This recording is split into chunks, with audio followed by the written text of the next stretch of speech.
சிவா, என்னாச்சு? கபிலனை நீங்க எங்க பாத்தீங்க?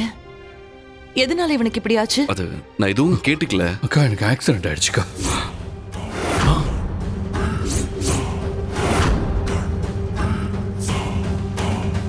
ஆக்சிடென்டா? எப்படா? எப்படி ஆச்சு?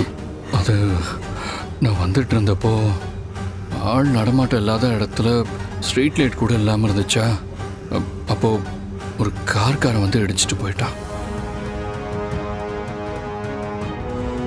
நீ தான் ஆபீஸ்ல இருந்து சீக்கிரம் கிளம்பிட்டியே, வீட்டுக்கு வரதுக்கு ஏன் நைட் வரைக்கும் டைம் ஆச்சு?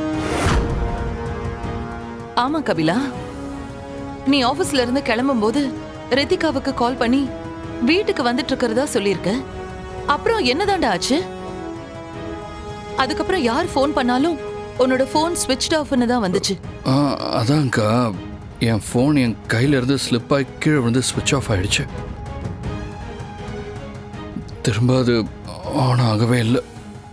அதை சர்வீஸ் பண்ணுறதுக்கு தான் ஷோரூம் வரைக்கும் போயிருந்தேன். அதான் வர்றதுக்கு கொஞ்சம் லேட் ஆயிடுச்சு. என்ன கபிலா, நீ வேற யார் போனையாவது வாங்கி எங்களுக்கு கொஞ்சம் இன்ஃபார்ம் பண்ணிருக்கலாம்ல? நைட்டு ஃபுல்லா உன் ஆளை காணோமேனு நாங்க எல்லாரும் எவ்வளவு பதறிப்பட்டோம் தெரியுமா? அது நானும் வீட்டுக்கு தான் போறேன்னு கொஞ்சம் அசால்ட்டா இருந்துட்டேன்மா. அதான் உங்களுக்கு கால் பண்ணல. இப்படி ஆகும்னு எனக்கு மட்டும் தெரியுமா என்ன? ராத்திரி நேரம் வேற, ஸ்ட்ரீட் லைட் வேற எரியலன்னு நீ சொல்ற. ஆள் நடமாட்டமே இல்லாத இடம். இதையெல்லாம் பார்க்கும்போது இது தெரியாம நடந்த ஆக்சிடென்ட் மாதிரி எனக்கு தோணல. எலெக்ஷன் டைம் அதுவுமா, யாரோ வேணும்னு தான் இந்த வேலையை பண்ணிருக்கணும். இல்ல, இந்த விஷயத்தை சும்மா விடக்கூடாது. இப்பவே நான் போலீஸ்ல கம்ப்ளைண்ட் பண்ண போறேன். அக்கா, இது தெரியாம நடந்த ஆக்சிடென்ட் தான்.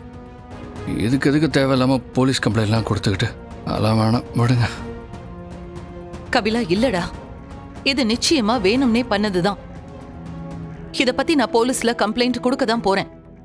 அக்கா வேணாம்க்கா, நான் தான் சொல்றேன்ல, இது அப்படியே விட்டுருங்க. டேய், இப்ப கம்ப்ளைண்ட் பண்றது தான்டா கரெக்ட். அப்பதான் இத பண்ணது யாரா இருந்தாலுமே அவங்களுக்கு ஒரு பயம் வரும். நான் தான் வேணாம் டேய், டேய், நான் தான் வேணான்னு சொல்றேன்ல, அப்புறம் எதுக்கு பிடிவாதம் பிடிக்கிறீங்க?